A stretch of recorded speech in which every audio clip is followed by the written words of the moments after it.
Consider it pure joy, my brothers and sisters, whenever you face trials of many kinds, because you know that the testing of your faith produces perseverance. Let perseverance finish its work so that you may be mature and complete, lacking nothing.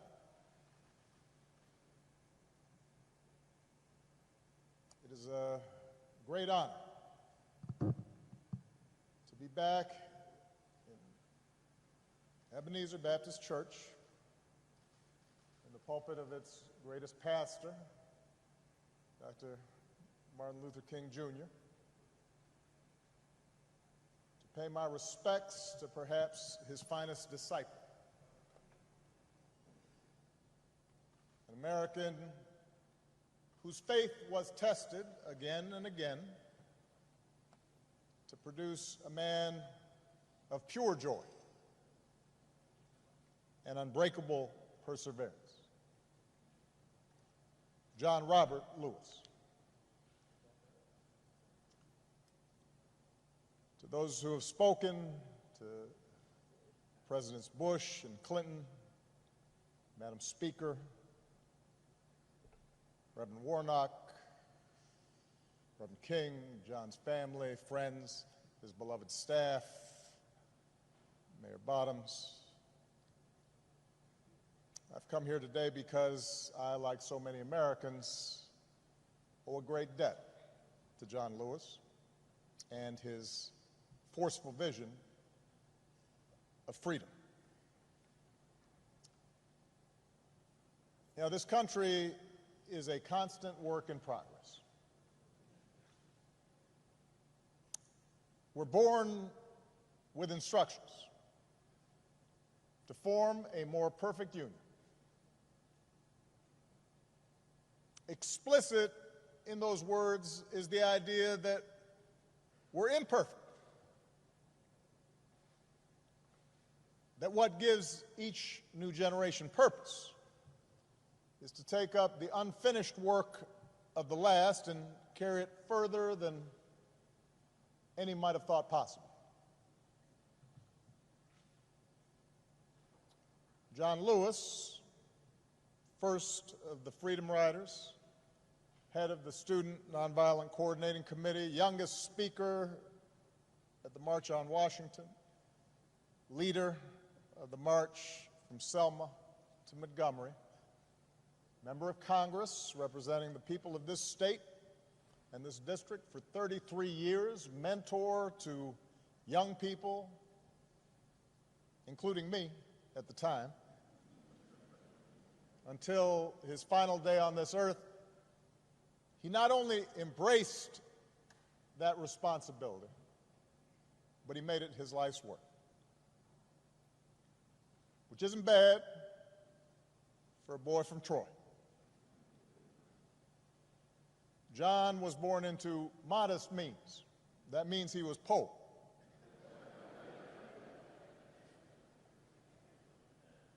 In the heart of the Jim Crow South, to parents who picked somebody else's cotton.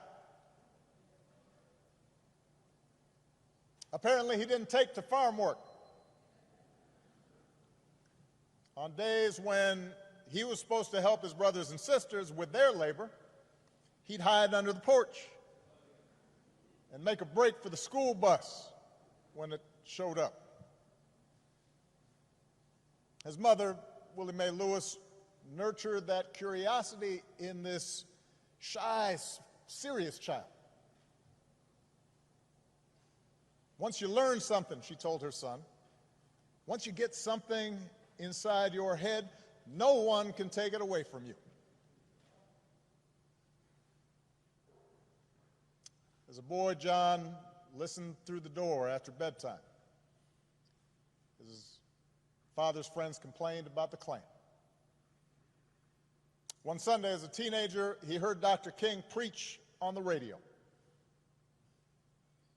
As a college student in Tennessee, he signed up for Jim Lawson's workshops on the tactic of nonviolent civil disobedience. John Lewis was getting something inside his head,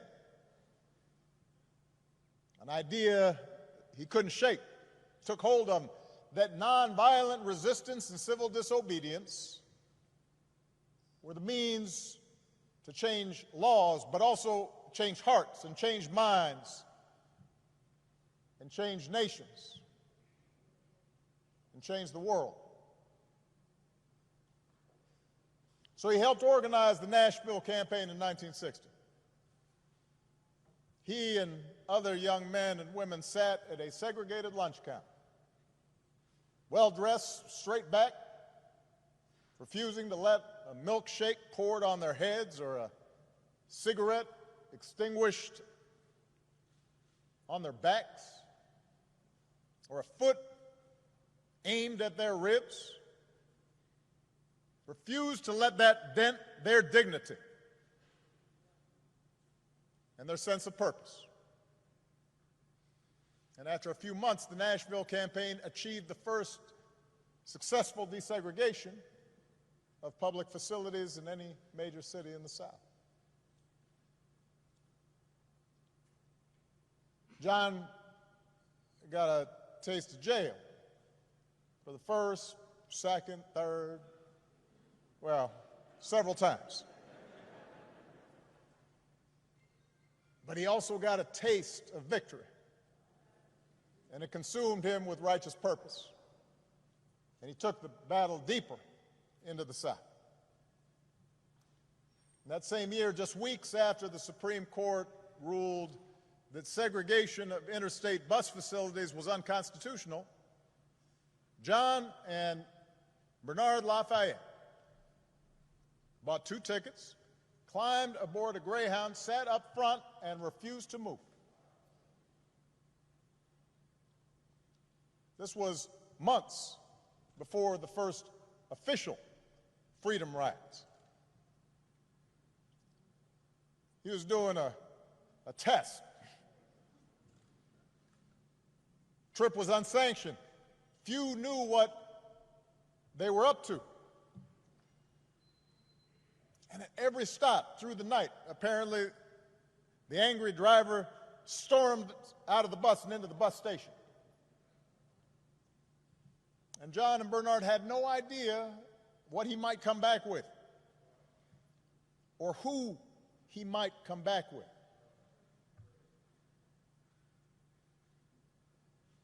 Nobody was there to protect them. There were no camera crews to record events.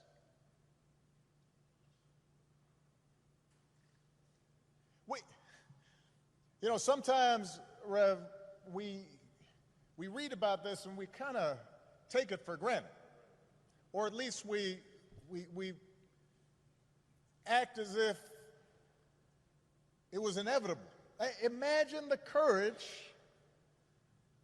of 2 people Malia's age, younger than my oldest daughter, on their own,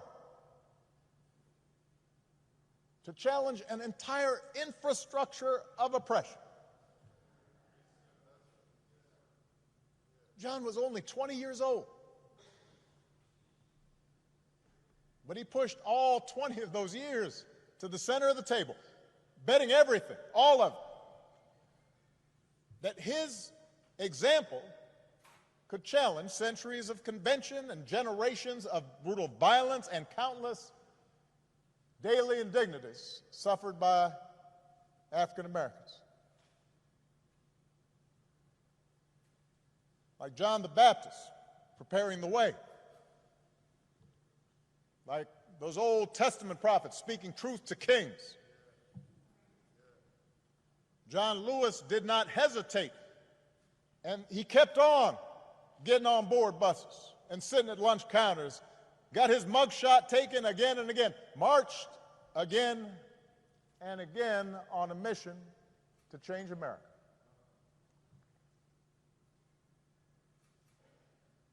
spoke to 250,000 people at the March on Washington when he was just 23. Helped organize the Freedom Summer in Mississippi when he was just 24. At the ripe old age of 25, John was asked to lead the march from Selma to Montgomery.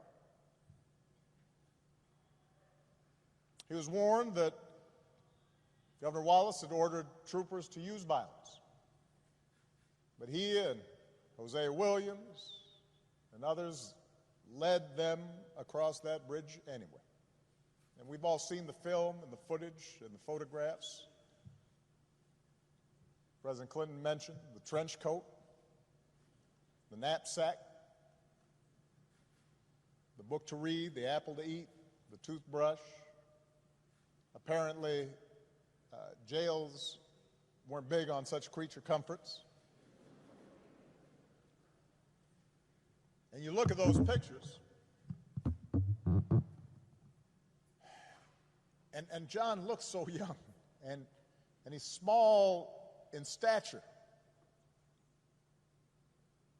looking every bit that shy, serious child that his mother had raised, and yet he's full of purpose. God's put perseverance in it.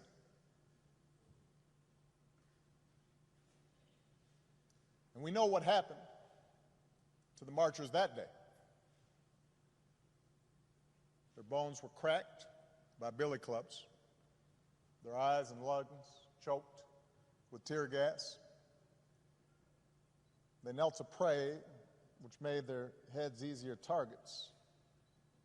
And John was struck in the skull, and he thought he was going to die. Surrounded by the sight of young Americans gagging and bleeding and trampled. Victims in their own country of state-sponsored violence.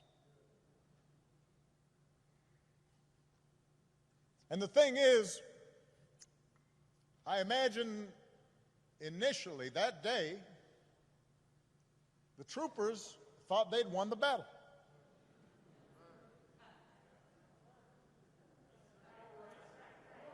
You can imagine the conversations they had afterwards.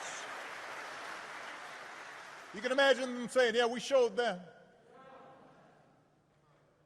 They figured they'd turn the protesters back over the bridge, that they'd preserved a system that denied the basic humanity of their fellow citizens. Except this time there were some cameras there. This time the world saw what happened, bore witness to black Americans who were asking for nothing more than to be treated like other Americans, who were not asking for special treatment, just equal treatment, promised to them a century before, and almost another century before that. And when John woke up and checked himself out of the hospital, he would make sure the world saw a movement that was, in the words of Scripture, hard-pressed on every side, but not crushed. Perplexed, but not in despair. Persecuted, but not abandoned. Struck down, but not destroyed.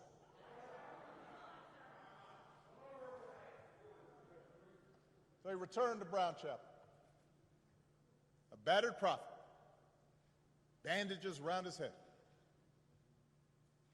And he said, more marchers will come now. And the people came. And the troopers parted. And the marchers reached Montgomery. and their words reached the White House. And Lyndon Johnson, son of the South, said, "We shall overcome." And the Voting Rights Act was signed into law. The life of John Lewis was in so many ways exceptional. It vindicated the faith in our founding, redeemed that faith. That most American of ideas, the idea that any of us, ordinary people without rank or wealth or title or fame, can somehow point out the imperfections of this nation and come together and challenge the status quo and decide that it is in our power to remake this country that we love until it more closely aligns with our highest ideals. What a radical idea. What a revolutionary notion, this idea that any of us, ordinary people, a young kid from Troy, can stand up to the powers and principalities and say, "No, this isn't right, this isn't true, this isn't just. We can do better." On the battlefield of justice, Americans like John, Americans like Reverends Lowry and C.T. Vivian, two other patriots that we lost this year, liberated all of us that many Americans came to take for granted. America was built by people like that. America was built by John Lewis's.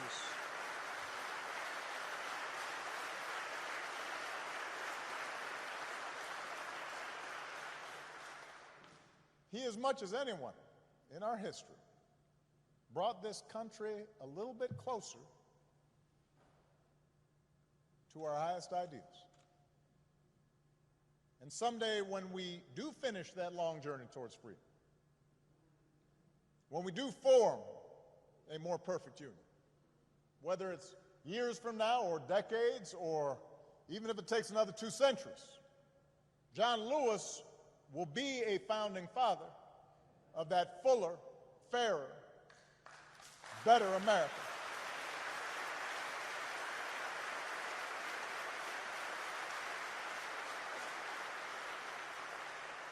And yet, as exceptional as John was, here's the thing: John never believed that what he did was more than any citizen of this country can do.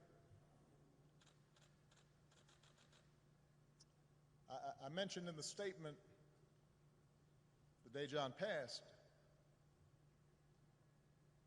the thing about John was just how gentle and humble he was.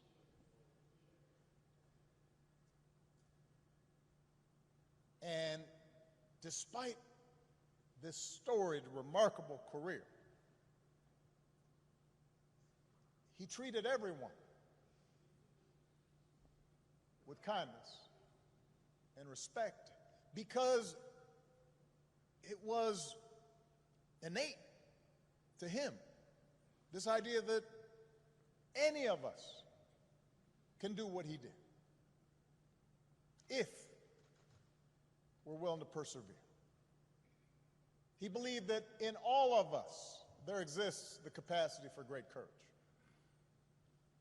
That in all of us there's a longing to do what's right.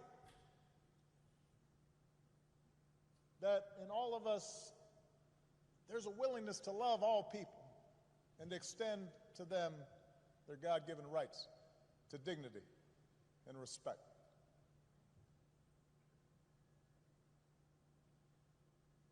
So many of us lose that sense. gets taught out of us. We start feeling as if, in fact, we can't afford to extend kindness or decency to other people, that we're better off if we're above other people and looking down on them. And so often that's encouraged in our culture. But John always said, he always saw the best in us. And he never gave up and never stopped speaking out because he saw the best in us. He believed in us even when we didn't believe in ourselves. And as a congressman, he didn't rest. He kept getting himself arrested. As an old man, he didn't sit out any fight. Sat in all night long on the floor of the United States Capitol. I know his staff was stressed.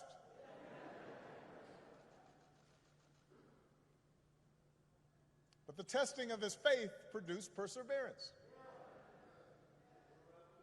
He knew that the march is not over, that the race is not yet won, that we have not yet reached that blessed destination where we are judged by the content of our character.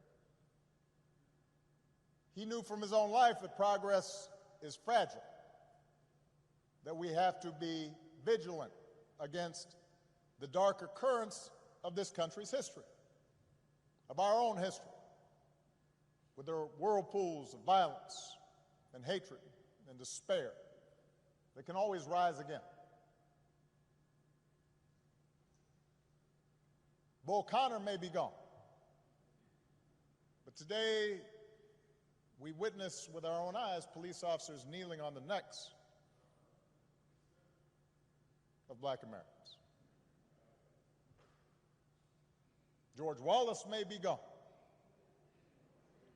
but we can witness our federal government sending agents to use tear gas and batons against peaceful demonstrators.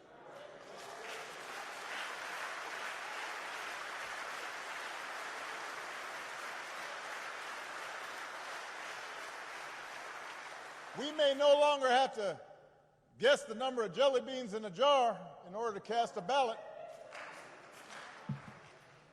But even as we sit here, there are those in power who are doing their darndest to discourage people from voting by closing polling locations and targeting minorities and students with restrictive ID laws and attacking our voting rights with surgical precision, even undermining the Postal Service in the run-up to an election that's going to be dependent on mail-in ballots so people don't get sick.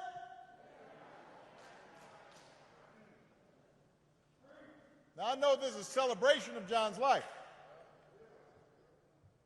There are some who might say we shouldn't dwell on such things. But that's why I'm talking about it.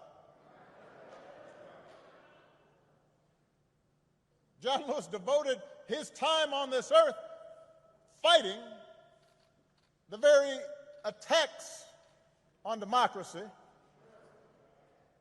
and what's best in America that we're seeing circulate right now.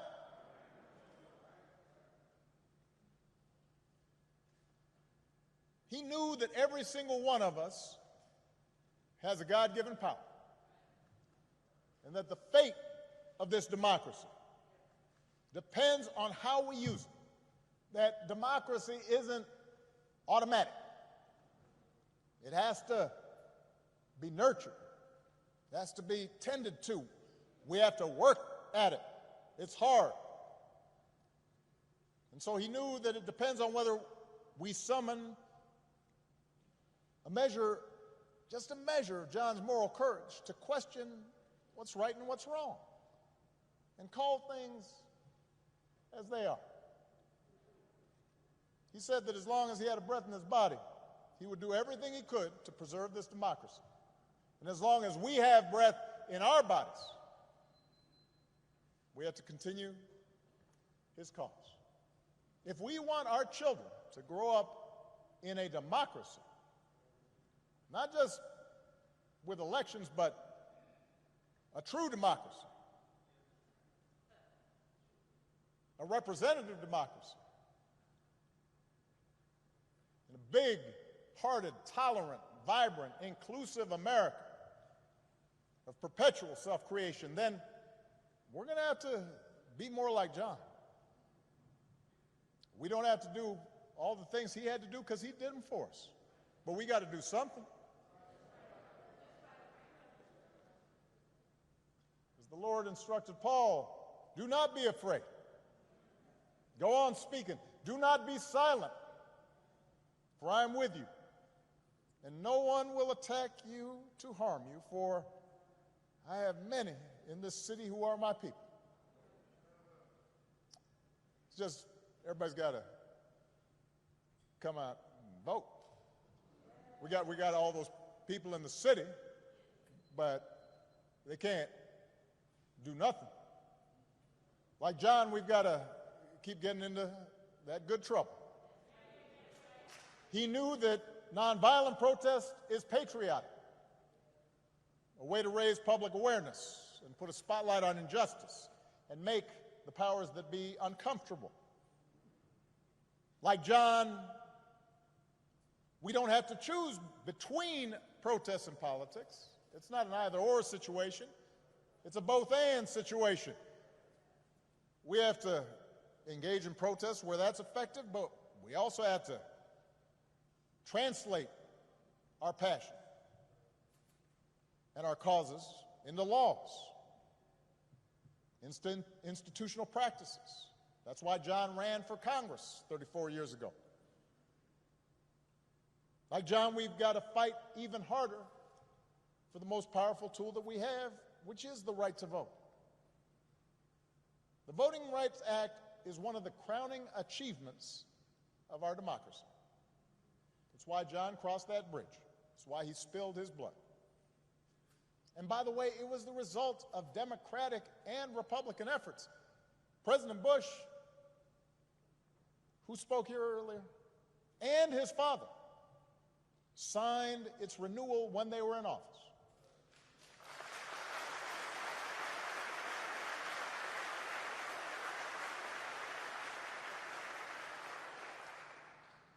President Clinton didn't have to because it was the law when he arrived, so instead he made a law to make it easier for people to register to vote.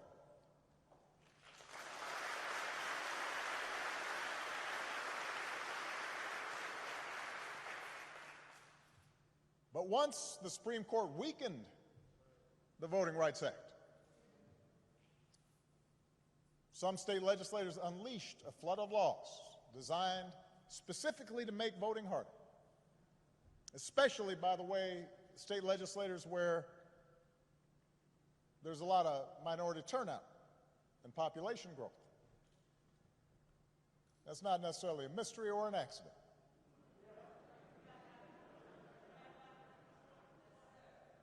It was an attack on what John fought for. It was an attack on our democratic freedoms.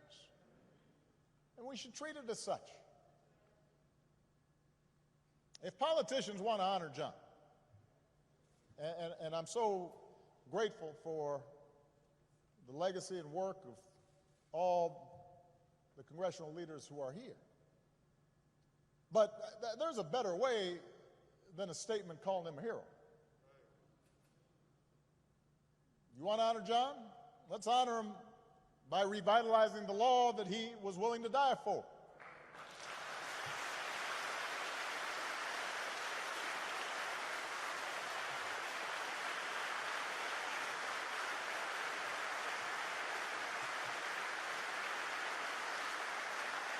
And by the way, naming it the John Lewis Voting Rights Act, that is a fine tribute. But John wouldn't want us to stop there, just trying to get back to where we already were. once we pass the John Lewis Voting Rights Act, we should keep marching to make it even better by making sure every American is automatically registered to vote, including former inmates who've earned their second chance. By adding polling places and expanding early voting and making Election Day a national holiday. So if you are somebody who's working in a factory, or you're a single mom who's got to go to her job and doesn't get time off, you can still cast your ballot by guaranteeing that every American citizen has equal representation in our government, including the American citizens who live in Washington, D.C.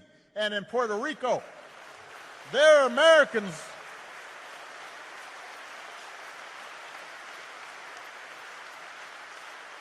By ending some of the partisan gerrymandering so that all voters have the power to choose their politicians, not the other way around. And if all this takes eliminating the filibuster, another Jim Crow relic, in order to secure the God-given rights of every American, then that's what we should do. Now, even if we do all this, even if every bogus voter suppression law is struck off the books today, we've got to be honest with ourselves that too many of us choose not to exercise the franchise. Too many of our citizens believe their vote won't make a difference, or they buy into the cynicism that, by the way, is the central strategy of voter suppression, to make you discouraged, to stop believing in your own power. So we're also going to have to remember what John said. If you don't do everything you can do to change things, then they will remain the same. You only pass this way once. You have to give it all you have. As long as young people are protesting in the streets, hoping real change takes hold, I'm hopeful, but we can't casually abandon them at the ballot box. Not when few elections have been as urgent on so many levels as this one. We can't treat voting as an errand to run if we have some time. We have to treat it as the most important action we can take on behalf of democracy. And like John, we have to give it all we have.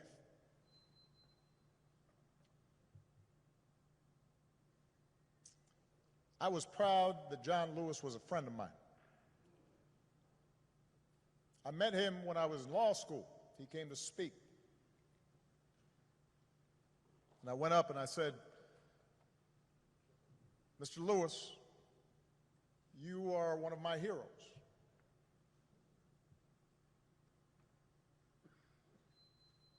What inspired me more than anything as a young man was to see what you and Reverend Lawson, Bob Moses, and Diane Nash, and others did. And he got that kind of, aw shucks, thank you very much.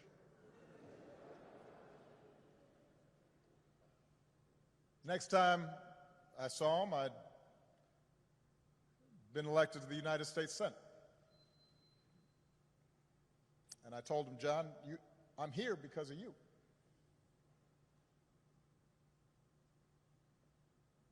And on Inauguration Day in 2008, 2009, he was one of the first people I greeted and hugged on that stand. And I told him, this is your day too. He was a good and kind and gentle man.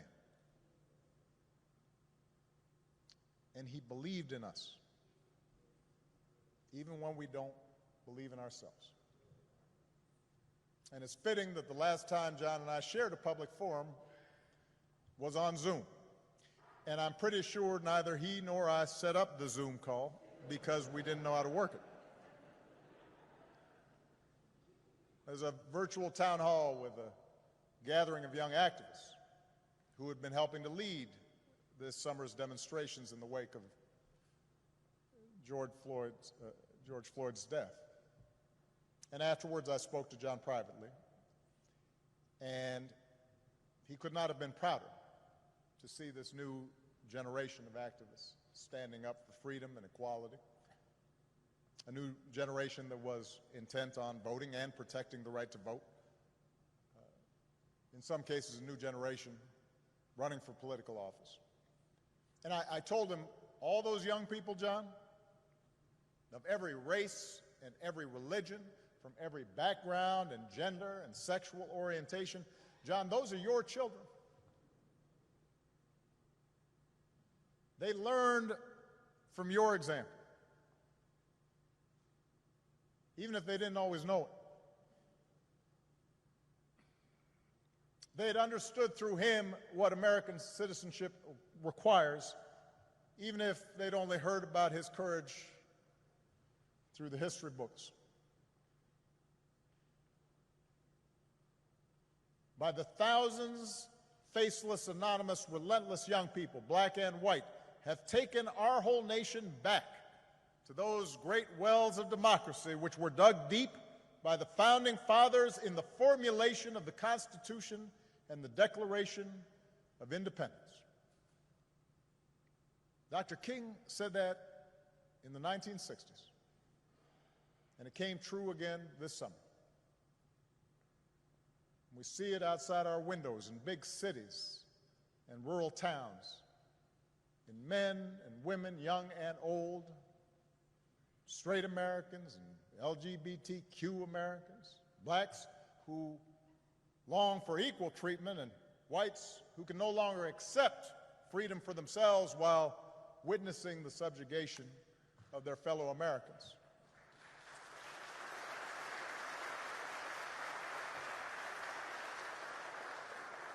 We see it in everybody doing the hard work of overcoming complacency, of overcoming our own fears and our own prejudices, our own hatreds.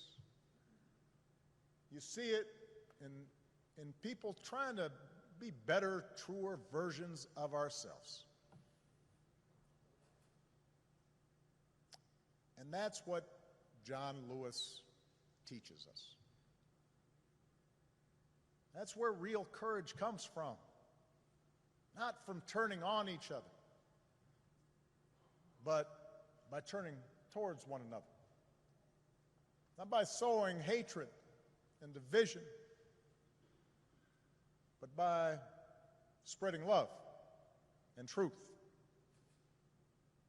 not by avoiding our responsibilities to create a better America and a better world, but by embracing those responsibilities with joy and perseverance, and discovering that in our beloved community, we do not walk alone.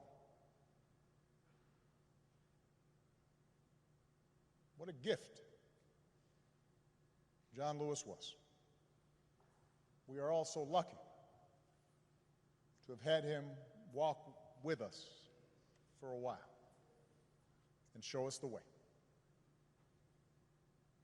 God bless you all. God bless America. God bless this gentle soul who pulled it closer to its promise. Thank you very much.